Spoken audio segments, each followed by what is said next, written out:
It is my privilege and joy that we can continue our Bible study about the great controversy from darkness to light. And we have today the subtitle, The Impending Conflict. So we know now that the battle is just in the heart of men.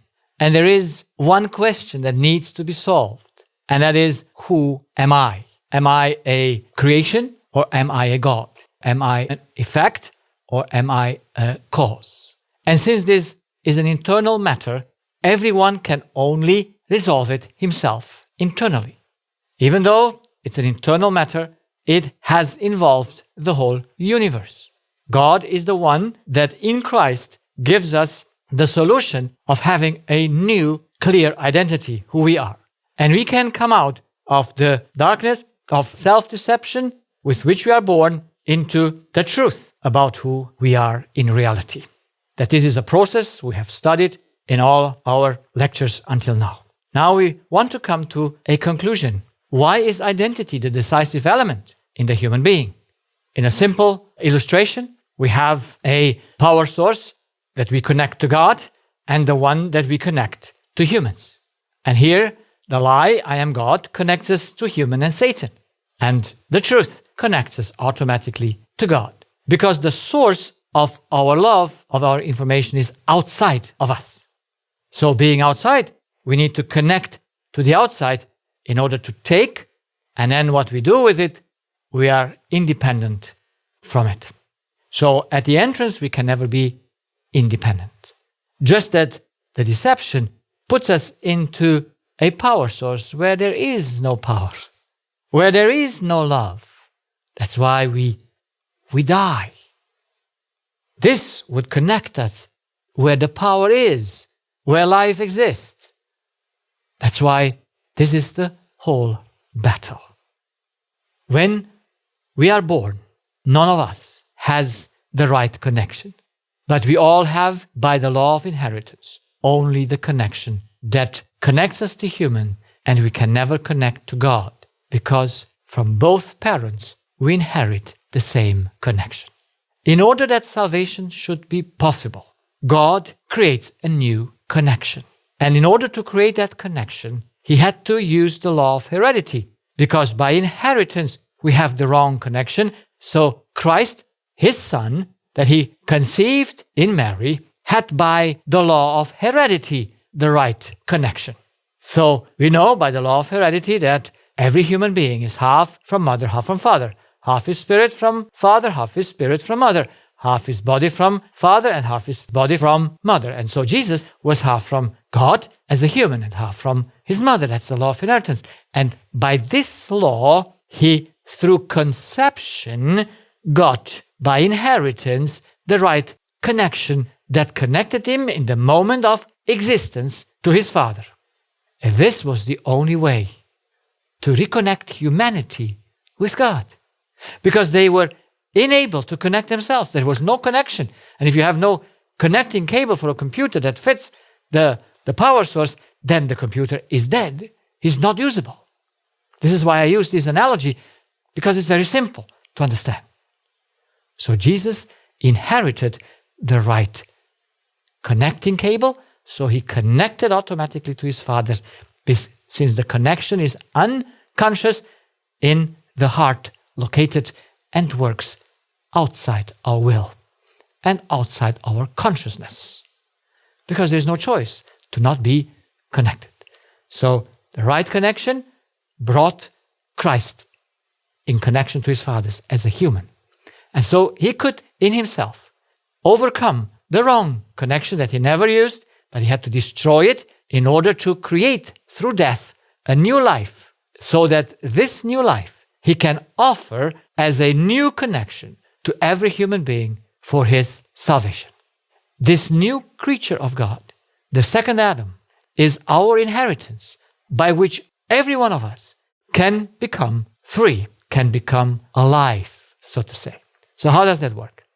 God offers man this new connection in exchange for the old one, because we cannot have the two in that way that they should be connected at the same time. So the first thing is to accept the offer that God gives us is to understand the self-deception. So in order that I can voluntarily nail it to the cross, because if I don't give it up, I cannot replace it with the truth. And then through faith, replace it with the new life of Jesus, the new birth. And through this new birth, which is the life of Jesus, the connection to the Father is established. This is the only way of salvation. The only way to reconnection. It's not possible otherwise. This is why no matter what the human does, no matter what religion he tries to exercise, none of it will connect him to the Father. He might be externally doing the right things, but internally he is not connected. He does it through his own power because he wants to be good among humans, but he has nothing. He serves God with his lips, but his heart is not connected. So this is the new birth, without which no one can be connected to the Father and saved. This is what God offered to us. Now, after we got into this new birth, into this new life, we still have the other connection that is not totally broken. And now it needs to be totally overcome. And that happens in the daily cooperation with God. We replace the remaining error with the truth until the error is completely replaced. We saw that, how it works in the service in the sanctuary. So that we are completely just connected to God. Now, what are the implications for God and Satan in this battle? And we look to a few things. We take first the interests that both have in the human being. God invented salvation. He wants to reveal the inner self-deception to man so that he can see it. He wants him to accept the new life through faith. And when he did that, he helps man in the process of his liberation from the self-deception of his heart into the truth until he is completely free. This is the interest God is pursuing because he invented salvation. Man did not even want it. He does not even know that he needs it. What is the interest of Satan? He wants to prevent him from recognizing his self-deception, from recognizing himself. He has a great interest to stop, even when man has recognized the error, he wants to prevent him from accepting the new life by faith. That's why he invented religion. And all the religions are his invention because they focus not on the inner change of the heart, but they focus on the external actions. He is the one that wants to have practical things. So don't do this anymore, and then you show that you're a Christian. Or you show that you are in the truth, or you show that you're right. So if man sees that something's wrong with him, and he might think he needs a change, he will prevent him by all means to take the new life. He will give him another option, something that will not solve his problem. And then if he even accepts the new life, if man comes to accept the new life, is born again, he will do everything to prevent him from continuing it. This is the parable with the 4 fields where the seed falls into. When it falls on the street, the birds come and pick it away. Satan comes and picks the truth away because he does not want that this kind of people should ever listen to it. To the others, it fell into the ground, but the ground is stony. That means there is no depth. By doubts, he will try them to not go deeper, put their root into the ground, and so they stop growing. And then comes the ones among the thorns and thistles. The seed is fallen, it blossoms, it comes out, but it is killed. Because of what? Because he put these people to do a lot of work. He distracts them from where they have to be. And he puts them to just focus on the external things. Like he gives them businesses. He might make them even successful. And he will do all kinds of things just to stop them to grow. By the sorrows or by the works, the good works of this life. So he will not succeed except in one field, in which they receive the good seed, and they go from new birth until perfection, until they bring the fruit. So what are the advantages of God and Satan in the battle for mankind? The advantage of God is he has the good needs that man has, only he has them, so they cannot find them anywhere else. The clear need for love, he is the only source for it. And man needs to recognize, where shall I find it? There's no way on earth to find love. And that God applies to reason and is realistic. That's an advantage of God. He doesn't come to us mystically. He has given us reason, so he challenges us to reason with him, to think reasonably. And then he has one advantage that he uses, that's why he could give us grace, that he has all the effects in his hand through the law, and can thus prevent man from destroying himself before he had the chance to turn back from the error he inherited. So we have seen that it's not the law that governs the earth, but God through the law. And he could give grace because he can postpone the effect. And so even if a man pursues his self-destruction, because everyone will finally destroy himself through his deception, in order to prevent him from that, until he sees that he has seen the light, he will not allow it. So he will not give the disease that is final, or he will not accept someone to take his life, because he wants to give everyone the chance of being saved. That's his. He invented salvation. He wants humanity to be saved. That's why he uses, because he uses his power through the law. He keeps us alive. He postpones the effect of our self-destroying thoughts in order to give us the chance to turn back from the error. That's his advantages. Few of them I came to a number here. What is the advantage of Satan? That man is already bound to him from conception. That is a great advantage. That self-deception man comes from him, so he knows exactly how it works. He took it from Adam, Adam took it from him. He can easily deceive man because of this inherent self-deception. He just is a master of deception, this. And he has an advantage because the error is very difficult to be recognized by humans. Because if they're a God, why would they see the error? So that's why it looks like he has an advantage in this battle for mankind. Then what are the methods that God and Satan uses in the battle for mankind? God appeals to reason in order to convince him. Conviction is God's power. He explains the standard, the basic law, that we need to see because we cannot change it. It must convict us that things cannot be different. The unchangeable aspects of the human being. He appeals to conviction. That's conviction. It's nothing else. That is unchangeable, that we have a spirit and a body and how they work together, that the thoughts comes before the body and all that. That is not changeable. And our absolute needs, especially the need for love, no one can change. That needs to help us to see, oh, that is unchangeable. So that's the reference.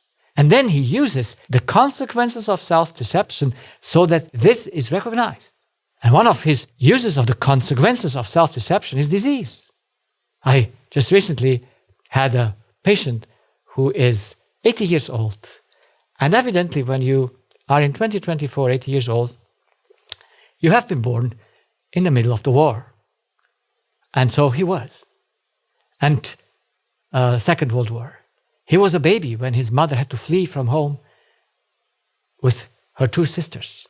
He knows the stories because he was not then, he could have no consciousness for them, but the stories that were told him. He was very sick in his head. There was some things that he was so sick that people told the mother to just leave him on the field because he has no way to live. But mother didn't do that. She kept him and somehow he survived. Then he got diphthery, very disease that was there in those times of stress, came out. He was rescued from that. And then he had other vessel issues, heart issues through his whole life, insomnia. And he came also into my practice because of his ear noise.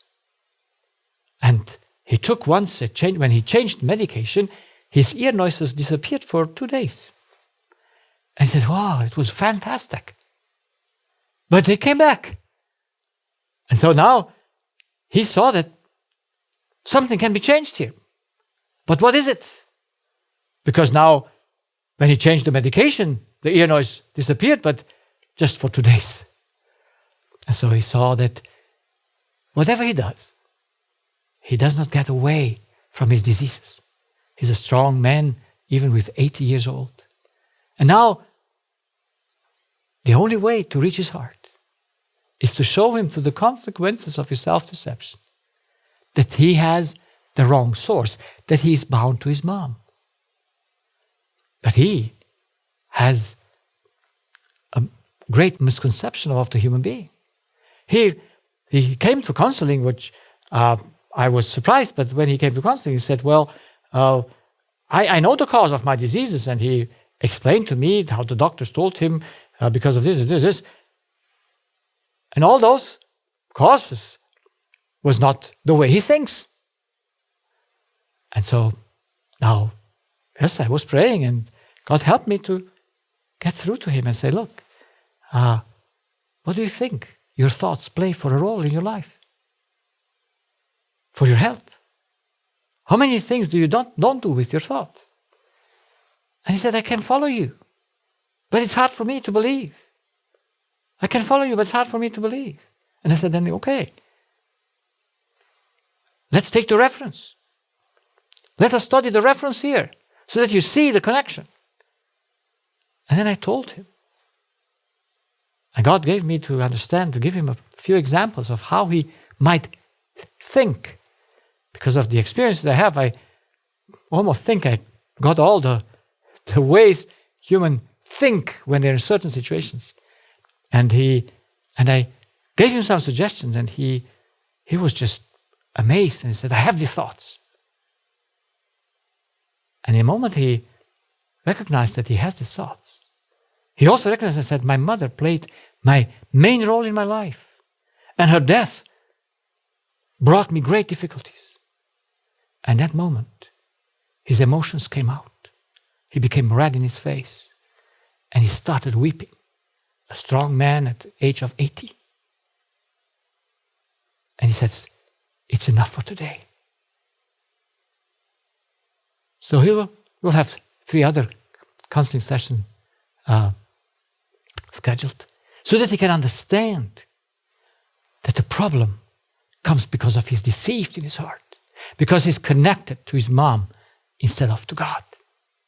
Now Satan, his method is subjective feelings, mysticism, experiences, miracles are supposed to prove the truth, which a reasonable man will not be, thank God, not be attracted to those things. But man might be attracted to the wrong teachings that have been taught. So this gentleman has a lot of teachings about his body and his function that were upside down.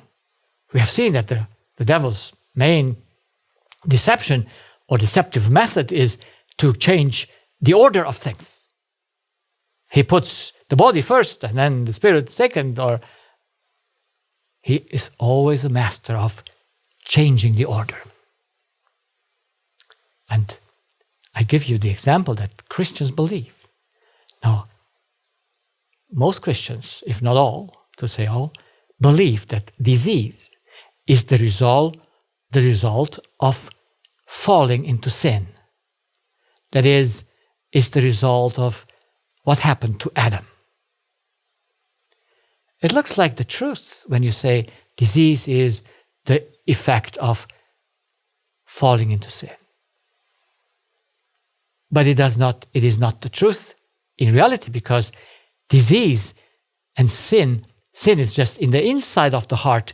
So disease is the effect of one's internal deception, which leads him to his own unconscious sin, to his own unconscious attachment to human.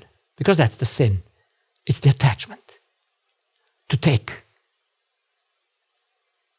And so if now this man would be sick because of Adam's sin, then he's a victim of Adam. But if he's sick because of his own way of thinking, unconsciously and unwillingly to destroy himself, he can be saved, because for this, God has a solution. There is no solution for the sin to fall into sin. There's only a solution to stop your inner heart to not sin again. So, it's a saying, the devil is in the details.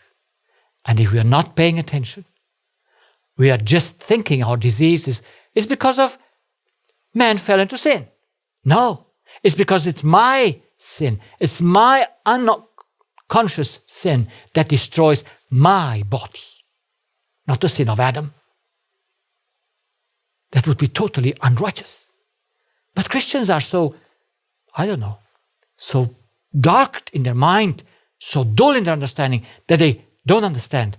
And the reason is they don't have the reference. They don't know the method of God to convince humanity what is wrong with him. So the devil has another method. He distracts from the essentials. So he puts you to do works, but not the right ones. So distraction. You don't do anything wrong when you build your house, when you care for your businesses. But if it's for you, it's wrong. It's lost. You're the devil's servant. Anything a man does believe he does for himself, he does in the end in a deception for the devil. And the devil is happy to so-called bless him. Then, when he does not succeed in the way of teaching, then he conditions and coerces. He needs to force to do the good. That's his solution. The solution of the devil is we need stronger laws, we need stronger rules, we need to enforce the rules, and then we will fix the problems of humanity. That's what he teaches and what he suggests, that it will work. It will not work. So what are the conditions for the battle to come to an end? Because the battle needs to come to an end. God has put the conditions clear, that every person endowed with intellect recognizes the truth about himself, with reason. Everyone should have the opportunity to be liberated. If every living human being has made his final decision and is irreversible from his conviction, then the battle is ending. It's clear. When one man in his heart is fixed, is convinced, and is not movable anymore, either in the truth or in the lie, then the battle for this man has finished. And if now all people on earth come at the same time to this situation, then the battle will finish for the whole earth. The other condition regarding Satan that also God put there is that the true face of evil is revealed. Evil is hidden under the good. That's why it must be revealed in order to lose its power. When God allowed Satan to kill his son on the cross, he revealed Satan's real face in front of the universe. And the universe saw, because he gave everything was evil in him, came out. And so he revealed himself. And by this, his power was broken. And heaven finished with Satan. The intelligent beings, the reasonable beings said, this, we don't want him to be our ruler. We don't want to go after such a being, no matter how cunning and deceitful his promises were. He revealed his true face, killing the Son of God for heaven. But he has not yet revealed his true face for all humanity. And for this, God gives him the opportunity that he can lead the world into a global crisis. God gives him the opportunity because he has to show his real face globally. All humanity needs to see the evil that is there. That's why he leads humanity into global crisis. And the global crisis has the purpose to make all people to recognize him as the ruler of the earth. He's the king. And of course, he does that behind the scenes to the humans he puts in front. But in the end, those humans are under his rulership. And so he wants every human being, through the global crisis that God allows him, to force them to take a new identity, a number that he gives them, and the Bible calls that number the mark of the beast. And since a human is behind it, it is the number of a human being. So, these are the conditions that the battle should come to an end. So without a global crisis, the battle cannot come to an end, because every human being needs to be put in front of a decision. And how that can work has shown the latest global crisis about health. Satan, the instigator of it, and God, who allows it. Every human being, and I don't think I oversee this, every human being endowed with reason and with decision was in a decision to the one side or to the other. There was no middle ground. You were either agreeing or disagreeing. Now, not all that disagreed were necessarily connected to God, but at least they had reason from cause to effect, or from effect to cause, to see that something's wrong. But those here, which was the majority, much, much more than majority, this were a little group, very little group. This, I wonder, if they will ever see that they were wrong. So here is the pre-selection. God allowed the crisis, and God stopped the crisis. Because he wants us, gives us a choice. He gives us time to reason, to see what's coming. But the global crisis will come back. That's how Revelation 13 has revealed it to us, how the conflict will come back. And it will come back through the beasts that are shown there. And in the Bible, a beast represents a political power. And we have two beasts in Revelation 13. Every political power rules on the basis on an ideology or religion.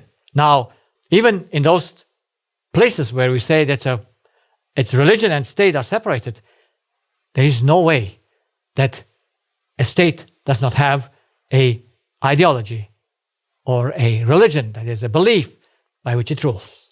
So it's not possible how we cannot change and separate the body and the spirit. So every political power must have an ideology after which it works. The symbolic details that are given us about the beasts show the past of them and the development of power. We can identify that historically. So we can go into the details of that. We have no time and we won't go into that, but you can read it and study it for yourself. But in the end, what counts is that whoever instigates all this, the Bible says all governments go along with this because they have the same ideology or religion. And we have seen this in the last crisis, that it didn't matter where the thing in the end came, everyone agreed and followed the same pattern of function, almost identically. That was never the world saw such an interesting event like this global crisis. Because they all have the same belief. That's why all governments must go to the same measurements. Now, in order to bring humanity to choose between God and man, they must have, and the devil, the only power that he has is deception. And the Bible describes that in Revelation 13 as the image of the beasts. That's the deception. And next presentations we will go a little bit into that. But we know that we have this example in Daniel 3 where Nebuchadnezzar made a golden statue. He had a dream from that golden statue that had different metals. Just the head was golden. But he did not agree with God that his kingdom will come to an end. So he said, no, I am the one that am from the beginning to the end. I am the power. And in order to prove that, he brings the representatives of the different kingdoms and places to bow down in front of his deception. And all people bow down except 3 people who know the truth about the statue. They know that this is not the real one. That they knew just the head is gold, and then comes the silver, and then the bronze, and then the iron, and then the iron and clay. They know reality. And so they don't bow in front of the deception. They know that this cannot be reality. This cannot be a God. I cannot bow down in front of something that's not true. Now, meanwhile, the devil became some more sophisticated in his things. He brings things that are invisible and uncontrollable for the human mind. The same with the weather and the changes and in nature. So he brings those things that we need to believe how it works because we don't know how they work. So he must do something. He must deceive humanity in order to bring them under his power. Because deception is his only way to do it. And it will be a matter of life or death. We saw in our last global crisis, it was not just a matter of life and death. There was some conditioning, but it still was not a matter of life or death. But when it comes the second time, when it comes as a final global crisis, it will be a matter of life or death. And the question is just, what do you believe is true? And that will be answered according to what's in your heart. Are you attached to God? Do you have the truth about yourself in your heart? Then you know that all these kinds of things are controlled by God and not by any other agent. Nature does not work by itself. Everything is governed by God. We know the truth, how things work. That's why we cannot be lied that they work differently. Because we have the truth of God in our hearts. And so under this greatest deception of all times in this world's history, the devil will deceive almost the whole world. And we don't want to be among them, because everyone who will take the mark of the beast on the basis of the image of the beast will be lost eternally. And if he takes it because he believes in it, that's fine. If he takes it that he's forced to take it because he will be killed, it's also fine. It just discovers, it just reveals what really is in his heart. And everyone who will not, they might be killed. But he will not kill all who are against it. At least 144,000 God will keep alive as a witness for the truth. And I hope you want to be one of them. You want to be a witness of the truth. That you prove in the greatest crisis that this world is facing, that your heart is in the truth, connected to God through Christ, and not to your mother or your father or to any human being. That is the battle. And I hope we will gain the victory. Because the victory is in the faith, having the connection to God through Christ. So maybe pay attention to the details. Maybe be aware where the deception is. And maybe be clear on what or on whom our heart is bound.